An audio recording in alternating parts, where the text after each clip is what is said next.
Amados, bom dia. Hoje é dia 11 de julho do ano da graça de 2025.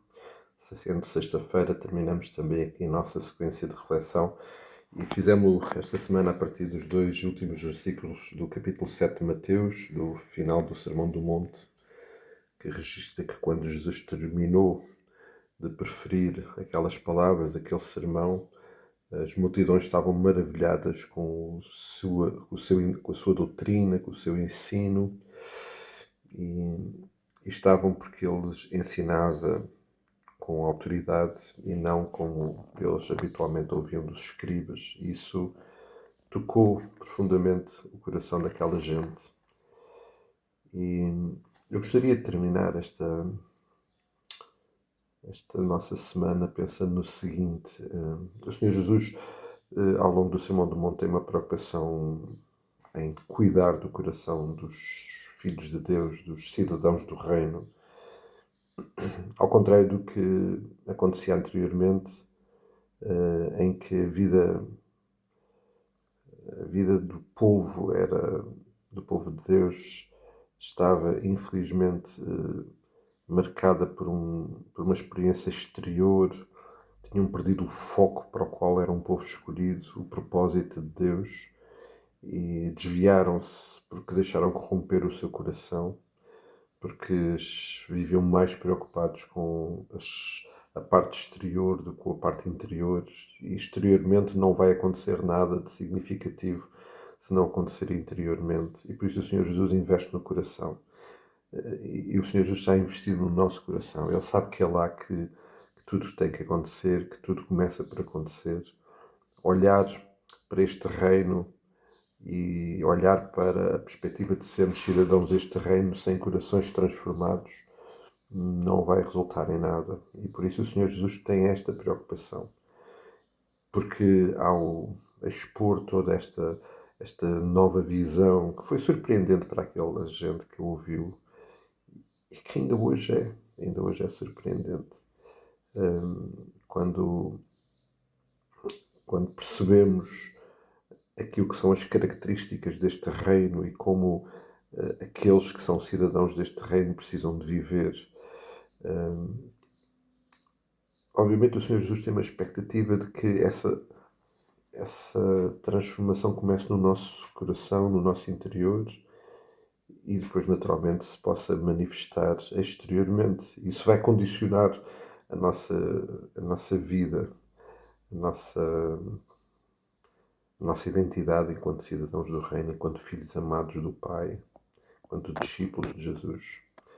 E alguma coisa muito importante precisa acontecer na nossa vida. Precisamos de reagir a tudo aquilo que o Senhor Jesus nos está a dizer.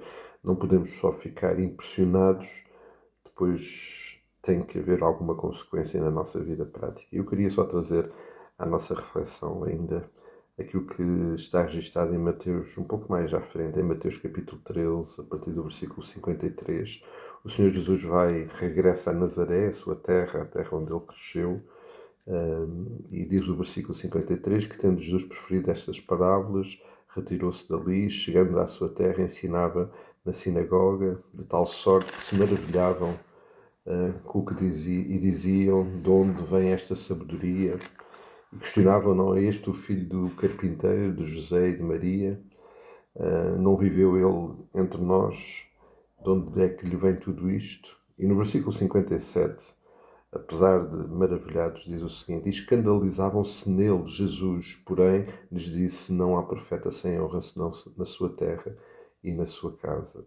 E o versículo 58 diz o seguinte, e é aqui que eu gostaria que nós pudéssemos refletir um pouco: e não fez ali muitos milagres por causa da incredulidade deles. Nós podemos ter o conhecimento, podemos ter algumas práticas, e práticas até muito saudáveis, no que diz respeito à vida cristã, às características e à vida deste reino, mas se não acontecer de facto uma transformação no nosso coração, se aquilo que o apóstolo Paulo nos lembra que é a forma como a nossa fé é incrementada, que é pelo ouvir a palavra, mas interiorizar essa palavra na nossa vida. E se não tivermos verdadeiramente uma experiência de fé como resultado desta intervenção da palavra nas nossas vidas, irá acontecer o mesmo que aconteceu ali em Nazaré. Milagres não irão acontecer. E quando falamos em milagres, todas as intervenções de Deus na nossa vida são absolutamente sobrenaturais e milagrosas e nós precisamos de cada uma delas. E por isso, amados, precisamos de ouvir, precisamos de interiorizar, precisamos que a sua palavra possa realmente incrementar e alicerçar a nossa fé, porque de outra forma não veremos milagres acontecer nas nossas vidas. E precisamos de buscar isso na dependência com o Pai. Precisamos de ouvir, precisamos de compreender, precisamos de viver, precisamos que esta palavra realmente se manifeste na nossa vida através de uma fé forte, alicerçada em Jesus Cristo, única e exclusivamente. Ele que é a razão da nossa fé, Ele que é o fundamento da nossa fé. Porque nós não só queremos, mas nós precisamos que os milagres de Deus se reproduzam constantemente na nossa vida. Que o Senhor continue a abençoar as nossas vidas. Um dia muito abençoado. Continuamos a orar uns pelos outros. Precisamos desta dependência do Senhor também através da oração. Ele falará connosco e nós falaremos com Ele, certamente.